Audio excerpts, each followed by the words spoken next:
If you're not sure how to write an obituary or what to include in this section of your loved one's funeral program, here's a quick guide with an example obituary to help you write a memorable one.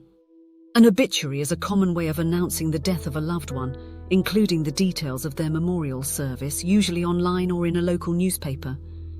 For the purpose of this video, the obituary will form part of a funeral program that will be given to friends and family at the memorial or celebration of life service.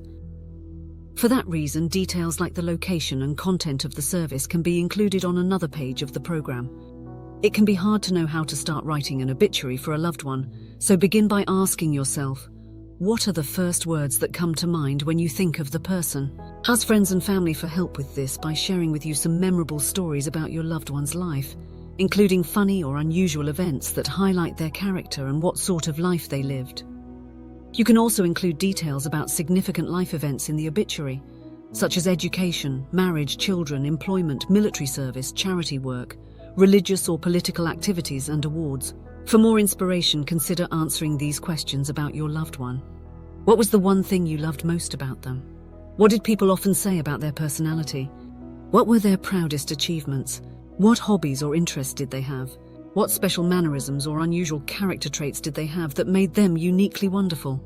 Deciding on how serious or light-hearted the obituary should be is a personal decision and depends on what you consider to be most appropriate for the person and situation.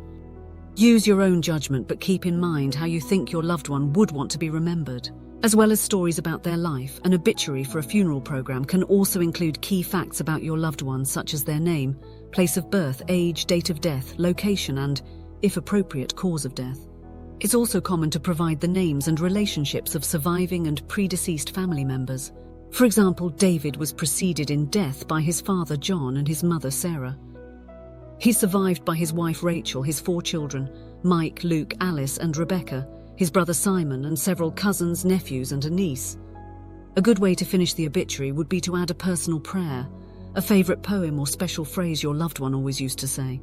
Practical details about the memorial service, like where to send flowers or donations, can either be included below the obituary or on a separate page of the program. If you have a long obituary or need more space for extra service information or photos, using a 12-page funeral program template or larger 11 by 17-inch program is a good idea. Before printing your funeral program at home or a local print shop, it's a good idea to check the spelling of all the names you've included and ask at least one other person to proofread your obituary for mistakes or missing information. Our obituary example: Daniel was a kind and caring man who gave the best hugs and always had time for people. He would welcome you in, put the kettle on, and just sit and listen. You always felt loved after spending time with Daniel. Daniel passed away peacefully at his home on June 28, 2021, at the age of 87. He was born on May 20, 1934 to Mary and Edward Jones and was Mary's little soldier. He was a fun-loving child who enjoyed playing with his best friend and brother John, and the two of them were inseparable.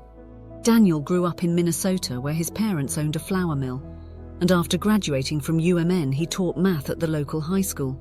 He was a Christian and always went to church on Sundays, where he welcomed people at the door with the firmest handshake and the biggest smile. In 1960, Daniel met and fell in love with Janet, and they were married in St. John's Church. Daniel and Janet had 2 beautiful daughters, Felicity Fields and Kate Andrews. Daniel took pride in his family and was a loving family man, always making time for his wife and girls. Daniel loved the water and won several medals sailing at a professional level. He supported the local football team and was a long-serving volunteer at his neighborhood soup kitchen.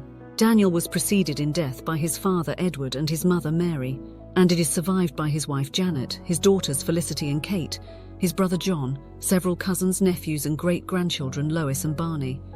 He will be greatly missed, but the love he shared will continue to live on in our memories forever.